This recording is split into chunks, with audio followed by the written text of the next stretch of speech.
வந்திருக்கிறது மதுரை மாவட்டம் 42 புட்டுத்தோப்பு ரோடு காட்டுநாயக்கன் சமுதார் காட்டுநாயக்கன் காலனிக்கு வந்திருக்கீங்க.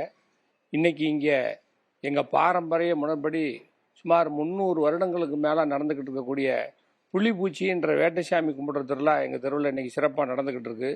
இது எதுக்கு நடக்குதுன்னா, அந்த காலத்தில் எங்கள் பெரியவங்க காலத்தில் நாங்கள் வளர்க்குற பண்டிகை சரியாக ஈனாமல் இருக்குது. அவங்க வேட்டைக்கு போகிற நேரத்தில் வேட்டை எதுவும் சரியாக கிடைக்காம இருந்திருக்கு. எங்கள் குப்பில், அதாவது குடியிருப்புக்குள்ளே பெண்கள் சரியாக கர்ப்பம் தெரிச்சு குழந்தைகள் பெறாமல் இருக்கிறதுனால தெருவில் துஷ்ட சக்திகள் ஊரில் வந்து அண்டியிருக்கு. அதையெல்லாம் விரட்டி ஊரை சுத்தம் பண்ணணும்னு நினச்சி அந்த காலத்தில் எங்கள் பெரியவங்க பொதுவில் கூட்டம் கூடி ஒரு நாளை குறிப்பிட்டு, மாசியில் ஒரு நாளை குறிப்பிட்டு, அன்னைக்கு பொது பணத்திலேருந்து 4-5 பன்னிகளை வாங்கி அந்த பன்னியை அடித்து அந்த பன்னியோட ரத்தத்தை தெருவில் காவக்காரங்கன்னு சொல்கிற ஓடும்புள்ள கட்டாபுரிக்கிட்ட கையில் கொடுத்து, குடியிருப்பில் கோயிலுக்கு வரி கட்டுற எல்லார் வீட்லேயும் அந்த பன்னி ரத்தத்தை கையை அடித்தா அன்னையிலேருந்து அந்த வீட்டுக்குள்ளே துஷ்ட சக்திகள் புகார்ன்றதுனால அதை அடிச்சிருவாங்க. அதன்படி அதே முறைப்படி இப்போ நடத்திக்கிட்டு இருக்கோம். இப்போ இன்னைக்கு காலையில் நாங்கள் பன்னி அடித்தாச்சு, ரத்தம் அடித்தாச்சு.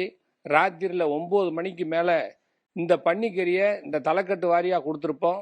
அவங்க வீட்டில் போய் நாங்கள் கோயிலில் எங்களுக்கு வேட்டையா துணையாக இருக்கிற இந்த வேட்டை சாமியையும் மாரியாத்தாலையும் கும்பிட்டு, ஓடும்புள்ள கட்டாபுரி, நாட்டாமக்காரங்க இவெல்லாம் சேர்ந்து போய் எங்கள் குல வழக்கப்படி அந்தந்த வீட்டில் மாமச்சினை சாட்டி அந்த சாப்பாடை கையில் வாங்குவோம்.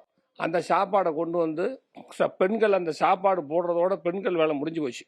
18 வயசுக்கு மேலே இருக்கிறவன் தான் அந்த ஊர் மந்தையில் நாட்டாமக்காரர் பண ஓலையில் நெருப்பு மூட்டுவார். எலக்ட்ரிக் லைட் எரியாது, பூரா அணைச்சிருவாங்க. அந்த நெருப்பு மூட்டினோடனே எல்லாரும் அதில் உட்காந்துடணும்.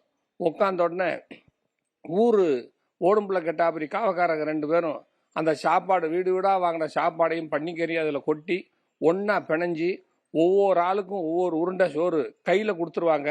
எந்த காலத்துலையும் இதை தட்டில் வாங்கக்கூடாது, கையில் தான் வாங்கணும். அதில் ஒரு முக்கியமான விஷயம், அந்த சோறை சாப்பிட்றதுக்கு வாங்கினோன்னு சாப்பிடக்கூடாது. எல்லாத்துக்கும் அந்த சாப்பாடு கொடுத்து முடிச்ச உடனே நாட்டாமக்காரர் கேட்பார், எல்லாத்துக்கும் சாப்பாடு வந்துருச்சான்னு. எல்லாரும் சரின்னு சொன்ன உடனே இந்த காலையில் அடித்த பன்னி கால் எலும்பை எங்கள் ஜாதி முறைப்படி அதை கெட்டின்னு சொல்லுவாங்க. அந்த கெட்டியை எடுத்து யார் கடிக்கிறதுன்னு கேட்குறது. நாட்டாமக்காரர் கேட்டோன்னா கூட்டத்தில் உட்காந்துருக்க யார் வேணாலும் நான் கடிக்கிறேன்னு கொடுத்தா அந்த எலும்பை கடிக்கணும். அந்த எலும்பை கடிக்கிறது 3 தடவை கடிப்பாங்க. அப்போ எல்லாரும் அமைதியாக இருப்பாங்க. 3 தடவை கட்டுன்னு சத்தம் கேட்டுருச்சுன்னா நாளைக்கு வேட்டை வந்து ரொம்ப சிறப்பாக நடைபெறுன்றதுக்கு சாமி உத்தரவு கொடுத்ததாக அர்த்தம் நினச்சி அந்த கெட்டி கடித்து முடிச்ச உடனே தான் எல்லாரும் சாப்பிடுவாங்க. இதில் ஒரு முக்கியமான விஷயம், சத்திய கட்டுப்பாடு என்னன்னா, 300-350 வருஷமாக நடந்துக்கிட்டு இருக்கு. இந்த சாப்பாடை சாப்பிட்றப்ப இன்னைக்கு வரைக்கும் யாருக்கும் புற போகாது, இருமல் வராது. அதான் முக்கியம். எங்கள் சாமியோட சக்தி அதில் தான் தெரியும். அந்த எல்லாரும் சாப்பிட்டு முடிச்ச உடனே 100 பேர் சுமார் உட்காந்துருந்தா 100 பேர் சாப்பிட்டு முடிக்க உடனே எல்லாரும் உட்காந்துருக்கணும். நாட்டாமக்காரர் கடைசியில் சாப்பாடு எல்லாம் சாப்பிட்டு முடிச்சாச்சான்னு கேட்டால் ஓடும்புல கடை சாப்பிட்டாச்சின்னு சொன்ன உடனே அதை கொண்டு போய் எல்லாரும் எந்திரிச்சு போயிட்டு கையை கழுவிட்டு தண்ணியை குடிச்சிட்டு மறுபடியும் அவங்க இடத்துல வந்து உட்காந்துடணும். அப்படி உட்காந்ததுக்கப்புறம் எங்கள் சமூக ஆசார பிரகாரம் ஒவ்வொருத்தருக்கும் ஒவ்வொரு பட்ட பேர் நாட்டாமக்காரர் வைப்பார். அதை வச்சு முடிச்ச உடனே சொலகில் முரத்தை திருப்பி வச்சு அந்த கறிக்கொட்டையால் 7 கோடு போடுவாங்க.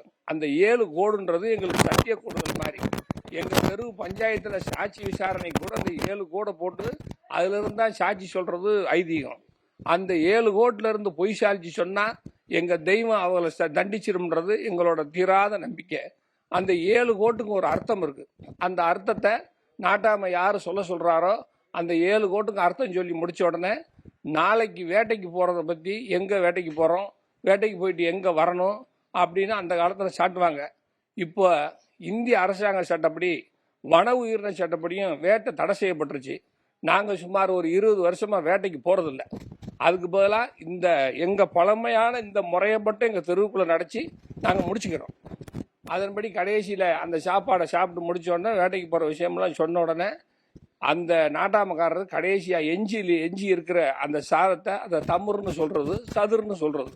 அந்த சதுரையும் காலையில் அடித்த பன்னிகளோட கால் கொலுசு வாட்டுறப்ப வந்த அந்த முடி, இந்த தமுறுன்றது ஓடும்புல கட்டாப்பில் எடுத்து வச்சுருக்கணும்.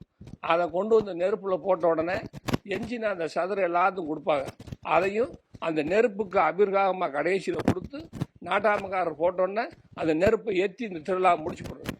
இதுதான் நாங்கள் வேட்டைசாமி கும்பிட்ற வழக்கம். இது கிட்டத்தட்ட 300-350 வருஷமா பாரம்பரிய முறைச்செடி கலாச்சாரம் எங்கள் பழங்குடியினருக்கு ஒரு அடையாளமாக இன்னைக்கு புட்டுத்தோப்பில் நாங்கள் நடத்திக்கிறோம்.